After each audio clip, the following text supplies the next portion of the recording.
What is your secret to success for a marriage when two people disagree, especially politically in these days? Off camera, she turns to me and says, "You know, I know you're right." Oh, I forgive her for everything she said. I deny. No, I think it's a shared history. I think it's a 27-year-old daughter who's extraordinary, clerking for the Ninth Circuit, who is a shared bond. In San Diego. And we agree to disagree. And I've learned an enormous amount from Steve, and I think he respects that I have to run a publication, which is, you know, a big tent. There are many different points of view on this issue. The inherent conflict really is that I wouldn't say she represents a community, but she's responsible for a very large and important community who complained to Katrina about me. Now, in the new era of feminism, we're not supposed to be hyphenated politically. But we do get Steve's supposed to have his views. But if I say something objectionable, they suddenly, Katrina and Steve say, this is not true. I mean, I think ultimately the fact is we've loved each other for 35 or 40 years, we sleep together, and in the end we know there are more important things. But we do feel differently and very strongly about what I think is an unprecedented situation. And it's Trump. I mean, Trump's come into everybody's household. Trump has thrown everyone and upended. You know how many friendships, marriages have been tormented and upended. We're keeping ours together. We're not going to give in to Trump. Well, I don't feel that way. I mean, I grew up in the Jim Crow South, and I've seen stranger politicians than Trump. But let me just say that if he pursues, to give him credit, if he pursues, and by the way, his North Korean venture is absolutely good and necessary. Who could think otherwise? But if he wants to cooperate with Russia, if he wants to find a way to stop this new nuclear arms race with Russia, if he wants to cooperate with Russia in Syria, against international terrorism. The Russians have resources that could help make us safe. Why would you be against Trump on this just because you don't like him for other reasons? You got no priorities, that's my view. This is the argument we have at home. We have yeah. Welcome to Pushback. I'm Aaron Maté. Stephen F. Cohen, the historian, scholar, and author, passed away on September 18th, 2020, at the age of 81. Steve had a massive influence on the field of Russia studies and on the thinking of people around the world who sought to better understand Russia and U.S.-Russia relations from the Soviet Union to the present. I was fortunate enough to interview Steve many times over these last few years, and he impacted me in incalculable ways.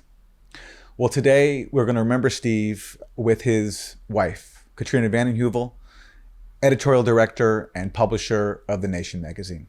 Katrina, welcome to Pushback. Thank you, Aaron. So there's a lot to say about Steve. It's hard to know where to start, but let me first ask you about how you met and how Russia came to play such a big role in your lives. You both lived there for a while, you traveled there frequently, you became good friends with Mikhail Gorbachev. Talk to us about how Russia came to play such a central role in your and Steve's partnership.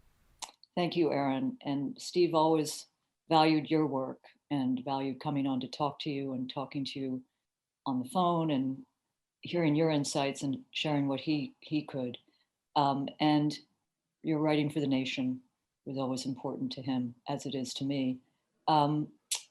I wrote a piece, Remembrance, My Steve, just a few days after Steve died, because I wanted to share with people our lives in Russia over these last many years. I mean, Steve first went to Russia the year I was born, 1959, with a Columbia language group, Indiana University language group.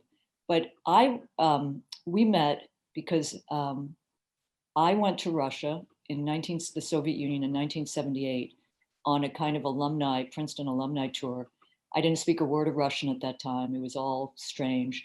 But because a graduate student taught in Steve's course, he said, there's someone who I think has a diplomatic passport who could, bring out some samizdat smuggled documents. And we're talking here dangerous documents like Roy Medvedev, the great socialist dissident, had received Mrs. Solzhenitsyn, the first Mrs. Solzhenitsyn's manuscript memoir.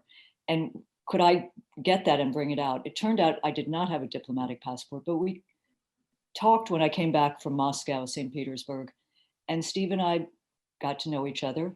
And the next thing I know, we both said we don't like cold weather. And the next thing I know, I'm in Moscow in January, I think 1980. Steve had enormous connections among the dissident class, but also those who were sort of quasi-dissidents within the system, but also dissident-minded, because of his great book of 1973 about Nikolai Bukharin. And there's no reason viewers should know that book, but it is more than just about the Soviet Union. It is a paradigm-shifting book about how there was an alternative to Stalin and Stalinism inside the system. And as a result of that book, 1973, through Radio Liberty, Radio Free Europe, the family of Bukharin found out there was this young biographer, and they met. And the widow, 25 years younger than Bukharin, her name was Anna Larina. Steve became a member of that family. She was his second mother, the matriarch. And so as a result, he met many people in this extraordinary society of, again, people who'd returned from the Gulag, which Steve later wrote a book about called The Victim's Return. And I have to say I was there as his partner, co-conspirator, Sputnik fellow traveler, his later wife, but his partner, and I participated in all of this. This was 80, 81, 82. In 82, we could not receive a visa separately. We were not married, partly because the Soviet leadership knew Steve was smuggling literature. And they were scared about some of this. But in any case, in 85, when Gorbachev came to power, we got visas a week after he came to power. Gorbachev had read Bukharin underground. I mean, he had a special copy. Bukharin wasn't published in Russia until 1989, but Gorbachev was seeking an alternative, a word very important to Steve, inside the Soviet system that could be legitimate. And he found in Bukharin an alternative to Stalin's Gulag system, state industrial. The new economic policy was essentially like a social democratic socialist program of small businesses being permitted and the commanding heights state controlled. And that has been a model in many ways around this world in these last years. So we had some great times, misadventures, adventures. 1985 was very important, and Steve met Gorbachev in the US Embassy, Soviet Embassy in Washington in 1987 at a reception. I was not invited, for progressives. Steve thought this was funny because he always, was a maverick. He liked to think of himself as a maverick, not this or that, but he went and Gorbachev asked to meet him. He was surprised Steve was so young, thought Steve's father had written the biography, which had so influenced him. And that began a relationship which was very important to both of us. Gorbachev we became closer after he was pushed out after the coup in August 91, but we certainly knew him before. And he asked Steve to stand on Red Square. There were other people who spoke that day to the camera, but Steve spoke about alternatives and alternatives he had seen growing up in Owensboro, Kentucky, and alternatives he had written about the Soviet experience. And he didn't think he should do it. Steve didn't, because it seemed intrusive that an American would speak at May Day, but his Russian friend said it was his fate and he should do it. And of course he said what he wanted. And it was quite something. Anyway, that's a long answer, I'm sorry. Well, but we lived there off and on. We lived there for 4 or 5 months a year from 87 to 92. And then I became acting editor in 94 of The Nation. But those were extraordinary years. I mean, for us, 1989, the People's Parliament, people don't remember this sort of quasi-democratically elected parliament, the beginnings of Memorial, which became a human rights group, Glasnost, the opening of the media. I worked at a Glasnost newspaper for 3 months covering the parliamentary elections. And I learned how the editor would cross the street every week, it was a weekly newspaper, to tussle with the censor, Misha, to get articles through. But it was every week there was a new breakthrough, largely about Stalin, about Stalinism, about the system. So it was a very heady period. The economics of the period were not that great. But then I'll stop because there is an idealization of the Yeltsin era, the 90s, which kind of has tarnished Gorbachev's reputation inside Russia because people link him with Yeltsin. So there's an idealization of the Yeltsin era in this country, but not in Russia. Well, before I ask you about that, let me ask you about Bukharin, because is it true that Steve actually found some documents in the Soviet archives about him and then smuggled them to his widow? Yes, he gave Anna Mikhailovna Bukharin's love letter, which he had written in prison. But Aaron, I was going through Steve's notes, which I've been doing, his files, which gives solace and comfort. But he made notes.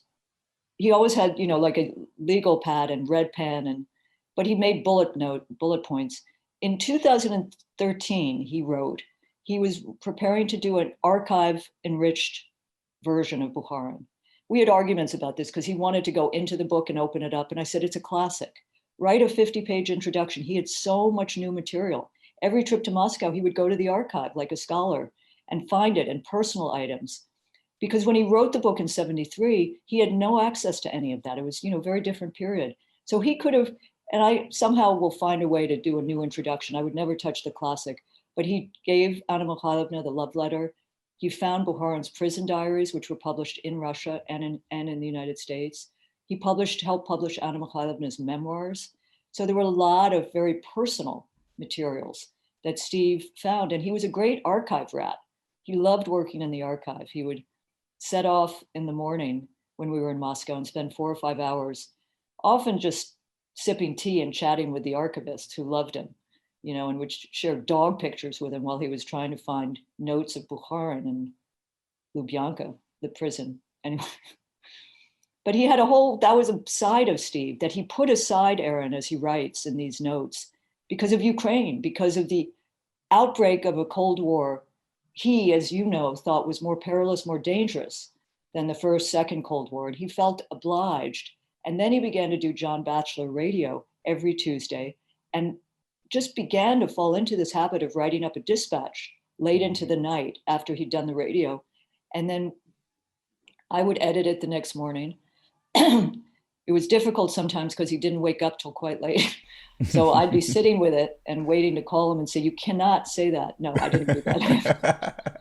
You have to find a way. You have to engage people. And then, no, but he then published a book of the dispatches called War with Russia ? That's how he fell into it. He was going to really turn back to Bukharin. And so, but those stories are right, the personal angle. Well, it's interesting to note the shift in how Steve was treated publicly. So during the end of the Cold War, he's an analyst on CBS News. He's appearing with Dan Rather. He's covering summits between the leaders of the US and Russia or the Soviet Union. But things change in the 1990s when the US props up Yeltsin. They send in these economic advisors who help impose the shock therapy on Russia that helps create the oligarch class and plunders the Russian economy. Steve was there during this period and he began to speak out against this. He warned about this. What was it like that? I think, first of all, his media career, it's interesting, began because there was a former student who became a senior person at NBC and they were covering all the funerals. Brezhnev, Andropov, Chernenko all died in about 3 years. So she said, I had this great professor, he'd be great for overnight funeral commentary. So he did it with Edwin Newman, a name that may not mean much to anyone, but he was this big figure. And then he went to the Today Show and then Dan Rather. I think what happened, Aaron, is, in the Gorbachev years, there was a kind of alignment of purpose. And there was the beginning, listen, Reagan plundered this country in many ways. He did do some good work with Gorbachev. I mean, they abolished an entire class of nuclear weapons, but so that was hopeful. But the coup of August 91 led to, and Steve wrote a 2-page, it's a brilliant, just 10 points, raising all the questions about how the Soviet Union ended. The Soviet Union didn't collapse. The Soviet Union ended in a forest in Belarus, Belozhevsk forest, with Yeltsin and the leaders of Ukraine and Belarus signing a treaty to abolish the Soviet Union.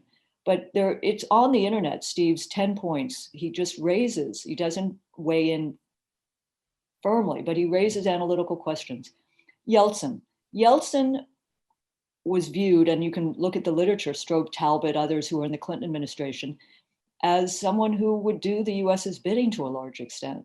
And you had at that time, I think, some central mistakes, foreign policy-wise, expansion of NATO. George Kennan, the diplomat, once said the most grievous mistake of the post-Cold War era will fuel a new Cold War. But Yeltsin, what he did to his country is what you said. He looted the country because he was so eager to be elected. And I just found, we lived there, so we collected all of this. This is the election poster from 1996.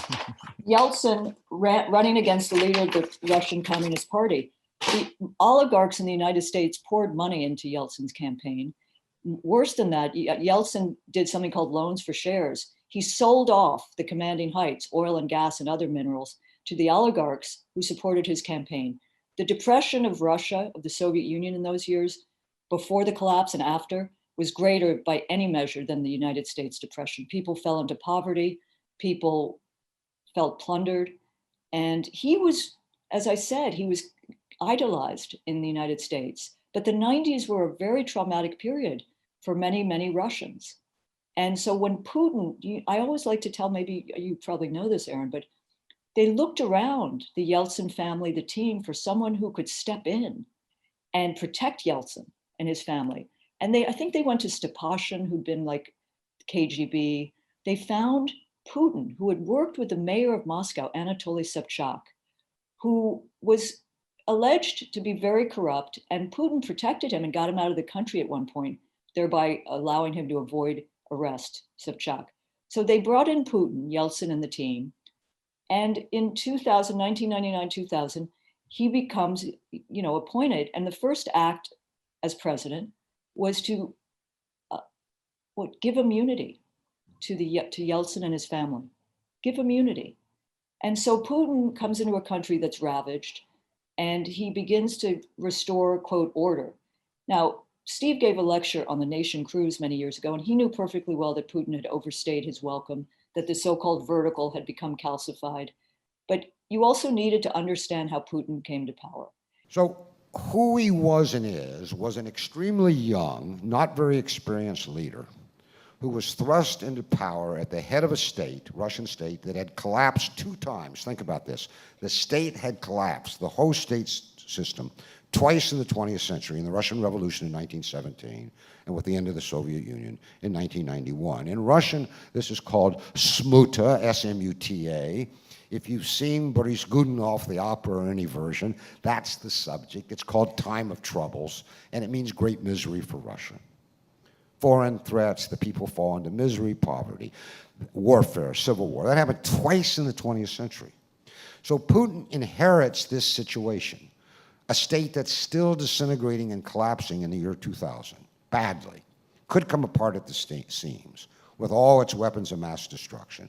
So his first mission, and he continues to talk about it today, was therefore to rebuild, stabilize, and modernize Russia as a political economic system in a way that it would never collapse again.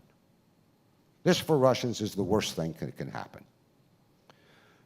So that was his historical mission and his political mission as he came to understand it. The Nation, when he came to power, worried about his authoritarian instincts. The Wall Street Journal and the New York Times thought he would be a more sober Yeltsin who would restore order. That then shifted in important ways, we know.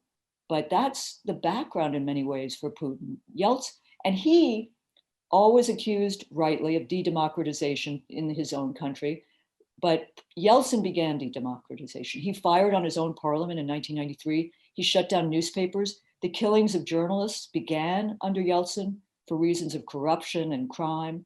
So Yeltsin gets a real pass, and if you don't understand the Yeltsin era, and don't understand the difference between the democratization Gorbachev opened the doors for and Yeltsin, then you don't understand the Putin era, in my view. And this gets to a point that Steve would make tirelessly, which his critics, I think, never quite understood.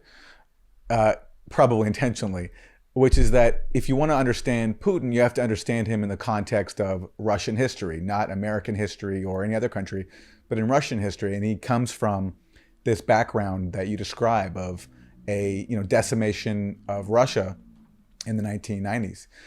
So this brings us to Ukraine, where I have to relate my own personal experience. I consider myself a skeptical person, a progressive, but the media narrative in this country is so strong that, when Ukraine happened in 2014, this coup that overthrows Yanukovych, a proxy war breaks out between the US and Russia, I really went along with the mainstream narrative until I heard Professor Cohen, until I heard Steve speak on Democracy Now!, where I was working at the time. On this issue of Russian involvement in Ukraine and NATO's expansion, I presume you acknowledge that Putin is destabilizing Ukraine. He sent in weapons, he sent in tanks, he sent in some troops in some form. Is the point then that he's acting not to revive the Soviet Empire, but to stop NATO encroachment? Is that your point? That's my short point, but let me ask you a question. 5 million people approximately live in this area of eastern Ukraine. They've lived there for centuries. Their grandfathers, their parents are buried there. Their children go to school there. That is their home. Do they have no humanity or agency? We've taken, not I, but the main press in this country is referring to them as Putin's thugs. Where's the humanity of these people who are dying now? Nearly 6,000 of them. 1 million have been turned into refugees. These are people there. Who's doing the fighting? Primarily the folks, the adults of these people. Have they had Russian assistance? Absolutely. Has Kiev had Western assistance? Billions of dollars. General Hodges, I don't know exactly what he does, but he's an American NATO officer, publicly announces he's in Ukraine to train the National Guard. Both sides are involved militarily. But make no mistake, if there was not an indigenous rebellion in eastern Ukraine, there would not be a Ukrainian civil war. Is Putin abetting the East? Yes. Are we abetting the West in Kiev? Yes. And that's when I noticed that Steve really began to be vilified. And yeah, I would say he began to be vilified. I can remember it almost just, I think it was, we talked about it sometimes. I think it was in the New Republic, which has changed hands, but it was after he wrote a few articles about Ukraine. Ukraine was a turning point, and I didn't fully absorb it either, but I do think you again need to step back and remember. I think Khrushchev gave That's right, Crimea. Yeah, gave Crimea to Ukraine, but it's also about the expansion of NATO. Mm-hmm. In the so-called articles, you had the Russian agreement, and then you had a EU agreement on offer. The EU agreement, by the way, was very tricky and Yanukovych, no brief here for, but it would have forced him to end subsidies on fuel and on food. And there was an attempt to but Ukraine to have both the Russian and the European Union to be a bridge between East and West and not polarized. Because for Russia, you can argue about this sort of Metternician, balance of power and whether, countries should have spheres of influence. I mean, there's something old-fashioned about it, but there's something realistic about it. And Ukraine was always the closest, even closer than Belarus. So much intermarriage. I think Raisa Gorbachova was Ukrainian. Many of the leaders, Yavlinsky was half Ukrainian. I mean, so there was inner ties. But the reaction in the West was overly militarized, was put in the context of NATO. And that, by the way, did turn out to be a great error because you have Georgia and Ukraine. And why should, I would, raise a fundamental issue, which Gorbachev always did. The hope was when the Soviet Union ended, you no longer had the Warsaw Pact. NATO and the Warsaw Pact were like twins, right, on each side. The hope was you could have something called a common European home, which would stretch from Vladivostok to Lisbon and not be militarized. And instead, NATO, what is NATO? I mean, Steve used to say NATO's not a Tea Party, which no longer worked because of the Tea Party, but it's a military alliance. And Steve began to get assaulted. Apologist, toady, you know, all the names. And I think there was a younger, and they weren't specialists by any measure, but they wanted to make a name, and it became a thing to do, to attack Steve, and it was a trend. And they didn't know much about Ukraine. They were parroting a narrative. And you know, Steve also understood the history of Ukraine. I mean, someone once totally misstated him, saying he didn't believe Ukraine was a country. He never, ever, ever said that. And he had visited Ukraine. He forgot to reply to Anne Applebaum in a debate because she was talking over him. But he meant that it was a very divided country. You had Eastern Ukraine, the Donbass, with ties to Russia, workers tied to Russia. And he always thought of the human impact of what was happening in Eastern Ukraine. So, you know, he began to be attacked for that. Then it spread. There were other things that arose, as you know. There was the Olympics, and there was then we moved into where Russiagate became a domestic issue. Or as James Carden, who was also someone Steve worked with, he helps run the American Committee for East-West Accord, which is designed to promote dialogue and debate about U.S.-Russian relations. It's sort of Russiagate is with, you know, Russia without Russia. You know, I mean, it's its own phenomenon. Well, this is where Steve coined the term Intelgate, and it's very, very poignant, because Steve's point was that for all this talk about Russia, when you look at the actual evidence, there's actually not much Russia there. When it comes to Russiagate, there's no collusion. We've already established that. The allegations of sweeping Russian interference, you can look at it case by case and point out the holes, as Steve did and I did as well. And so Steve's point was that really we should call this Intelgate, because this really was the driving force of intelligence officials, and a lot of them anonymous, who, for their own reasons, wanted to undermine U.S.-Russia relations and criminalize diplomacy. And this was Steve's point a lot, that diplomacy should not be criminalized. No, he was working at the end, Aaron. He wanted to do an op-ed on the criminalization of diplomacy, of détente. He used that term in a pretty spirited debate with Max Boot, a nemesis of his, on CNN. I remember it was July. And he went off. I think he was supposed to debate Fareed Zakaria. And then they said Max Boot, and I groaned. But it was a good debate. And criminalizing diplomacy, or détente, an old-fashioned word, is at the root of a lot of this. I do think John Brennan will emerge to have played an even greater role than we're beginning to see. I do think that the foundational documents, I mean, I do think there was meddling, but, you know, there is meddling in different elections. The United States meddled in a serious way in 1996, very serious, and in other ways, and they were proud of it. But I think the foundational documents of Russiagate have been debunked, have collapsed. The Steele dossier, you've done a lot of work on it, collapsed. I mean, and, you know, the hacking stuff is beginning with the CrowdStrike, you know, allegations, which were just unearthed. And then the FISA, which is related, the application to the Foreign Intelligence Surveillance Courts. You know, Sally Yates has basically confessed that there were errors and she shouldn't have pushed through. But the problem is it's so polarized, and it's become such, it's Putin, Trump, Trump, Putin. There's a book out, one of Steve's graduate students recommended it, former graduate students. I think it's called Kitsch, Putin, Kitsch. And it's all Putin, Trump. And so that, I think, until it's delinked, and maybe it will be if Trump is defeated, will be an opening to reclaim US-Russian relations, I hope to reclaim, for debate and dialogue, because, you know, Aaron, Steve was not about my way or the highway. I mean, he could be a combative personality. That was a strength of his. That was informed by, I give you that. But he wanted debate and dialogue. And his debate with Michael McFaul, I believe it was like a year or 2 years ago, at the Harriman Institute, was a model. I mean, Michael McFaul, I think, even tweeted it the day after Steve died. He did. Just to say civility, because that's what's missing. I mean, there's just one hand clapping. And then you get Fox News, or you get, you know, the other.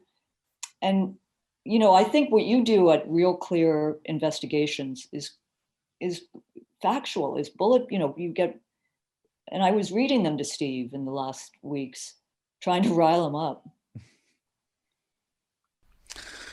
You know, You mentioned that debate with Max Boot, and that's an example where you have Steve, who is so civil, trying to keep the issue to the facts and the issues, which he had a command of, and I don't think Max Boot did at all, which is why he called Steve Yeah, names. he defamed him, didn't he? He did. He never threatens Russia, and that's why a lot of intelligence officials think that there is something highly suspect in the relationship between Putin and Trump. I have no idea what Mr. Boot is talking about. He wants Trump to threaten Russia. Why would we threaten Russia? You've got two nuclear Because they're superpowers, attacking us. and Mr. Russia Boot's is attacking idea us, of the Professor best approach- Cohen. Russia is attacking us right now, according to Trump's own director of Russia- national intelligence. Russia, I've been studying Russia for 45 years. I've lived in Russia and I've lived here. And you've been If Russia consistently an was apologist attacking for us, Russia in we those would know it. 45 years. Russia hasn't. Excuse me, what did you say to me? I said you've been consistently an apologist that, for Russia in please. those last 45 years. All right, I don't do defamation of people. I do serious analysis of serious national security problems. When people like you call people like me, and not only me, but people more eminent than me, apologists for Russia because we don't agree with your analysis, you are criminalizing diplomacy and détente, and you are the threat to American national security in the story. Why do you have to defame somebody you don't agree with it? They used to do that in the old Soviet Union. We don't do that here. Well, we used to, but we need to stop it. What was it like for Steve? I know he was very tough, but He was tough. It got, you know what it led to, Aaron? It led to, he didn't mind being called names. He has a file of, he saved, I mean, and I've been going through them. And, but what he hated was he did feel despair that you would ever move the dial, that you could ever move toward a more sane opening for a U.S.-Russian relationship that would bring security, that would avert war, that would end this increasingly dangerous Cold War. And that's what he despaired about in the last months. How would you ever open this up, you know? And I think he really did believe, as he did in the 80s, when there was a fight about détente, 70s, 80s, at least you had people, for example, in the NATO expansion fight, you had Bill Bradley, you had senators. Today you raise it, Aaron, like, you know, what is NATO's role? And, you know, on MSNBC, they have a general saying it's a gift to Putin to raise questions about troops in Germany and taking some out. So it's essentially, as you said, it's much more than Max Boot. Steve also, he hated not about himself, but a younger generation of scholars, of thinkers who would feel, you know, and he felt generous toward them and understanding he had had tenure and all, but that they'd be smeared and they'd be pushed out and become outliers in a negative way, when in fact, it just was antithetical to the culture he understood to be one that made this country a powerful one. You know, what is, you know, to be able to debate and to dissent. And it's been so shut down because so quick. And you know, we come into this debate, this election now. And, you know, I really believe if Hillary Clinton had been elected, we might have been spared a lot of this Russiagate. I know you do think that. And I think it became a pretext to justify a traumatic loss on the part of not just the Clinton people, but where I sat, Aaron, you know, good people, but they too bought into Trump, Putin, Trump. And it was not all by any measure, but there was you know, it was hard for me. And I think Steve also, he felt he was strong, but he worried about me in many instances because it was very hard to be at, you know, the Nation, liberal, progressive left, and it'd become Alice in Wonderland for just not everyone, but it'd become, you know, just hard to raise fundamental questions without tumbling into the Trump-Putin vertigo. Well, you've put a lot of energy into making sure that the Nation is a place for genuine debate, that it's not a monolith. So it's not just your point of view or Steve Cohen's point of view, but a wide point of view that represents the broad spectrum of the liberal left. I felt proud of that because I think so many of the liberal progressive magazines have not opened a debate, have not had a dialogue. And that's what I think is important. I really do. And it's so one-sided, you know, even that's an issue, but to keep that debate alive. And it'll be very interesting. We talked before we began taping where we head if it is Biden. I mean, with the foundational pillars of Russiagate collapsing with God knows, Trump. You do have in Biden, and Steve collected a lot of Biden's writings. He had a pretty difficult piece in Foreign Affairs about a year or so ago. He's a very traditional Cold Warrior. Yeah. He is someone who's going to probably do arms control. And we talk on a day where I think we will be saved from the collapse of the pillars of arms control if we extend the two countries, Russia and the United States, extend START, because the deadline is coming up, as you know. So, That's right. I mean, I think he'll be traditional, but I think there'll be a toxicity. And so much of it is this, I'll tell you, someone who's been very good is Ambassador Jack Matlock. Jack Matlock never believed ending the Cold War should be a triumphalist issue for the United States, but triumphalism has so afflicted the United States' policy toward Russia that is also at the root of some of what we will face. Well, this is why, if there's any so-called Russian meddling right now, I believe that it's on Biden's behalf. Vladimir Putin recently said that that Joe Biden supports renewal of New START unconditionally, which is not the position of the Trump administration. No, it's true. And now it looks as if Russia will agree to a limited renewal of New START, but just in time so they can renegotiate a longer renewal, which is the position of the Biden camp. So I think, that's right. I do think I was on a call the other day at the Harriman Institute and NYU, and even people, she wasn't on, but even people like Fiona Hill, but Tom Graham, who was on the call, that the relationship is off balance. Now, the nuclear issue is one where you can get, I think, more people. They understand that even in worse times, though maybe not worse times, but US-Russian relations at very low points, you can still try and do nuclear arms control and the importance of that. So I think we'll see that. It's in other areas, if we can find, I think the Quincy Institute, not doing much on Russia yet, but the idea of realism and restraint, I think, is a powerful one. And it shouldn't be termed isolationism, because internationalism has become a code word, I think, for sort of moralizing, preaching. And I mean, there's, important role for human rights, but I often think we do better considering the UN had to send monitors to monitor our voting in this last period, get our own house in order before we go out and preach to others. And I know Steve felt that way about Russia, and it's, coming out of its own history. You don't fail to criticize or analyze, but you do it from a position where you're not a moralist. Well, in the scholarship and work of Stephen Cohen, there's a whole legacy for all of us to follow. And I hope, for the sake of humanity, I hope we do. Let me ask you just finally about Steve's softer side. He had a reputation for a tough guy. Yeah. But really, as I got to know him better these last few years, I saw up close his kindness, his generosity, and also, things like his devotion to your cat. He was a very devoted cat owner. Oh. And also, and people don't know this, but he actually was a sponsor and coach for young kids in basketball. Cy Hirsch told me that Steve was a really good basketball player. He loved, he's from Kentucky, and he was born in Indiana. Basketball is the second religion, or the first in those states. Played in college, high school, and he loved basketball. Then he was great friends with Bill Bradley, so he followed college and high school. And but he also, I will say, Aaron, he really did value, working with a younger generation. I've seen in the files, there's such generosity of spirit in so much of the correspondence when he didn't need to go out of his way. But he really valued people. His cat, our cat, it was really our daughter's cat, named Socks, because she was upset when the Clintons gave away their cat during.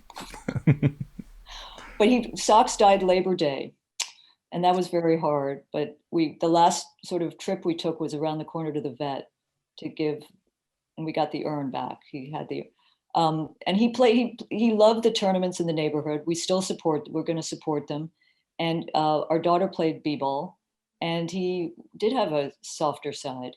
He could have been a vet or plant person anyway, but he just cared about people, and he wanted to hear their story. And he loved Jerry Lee Lewis.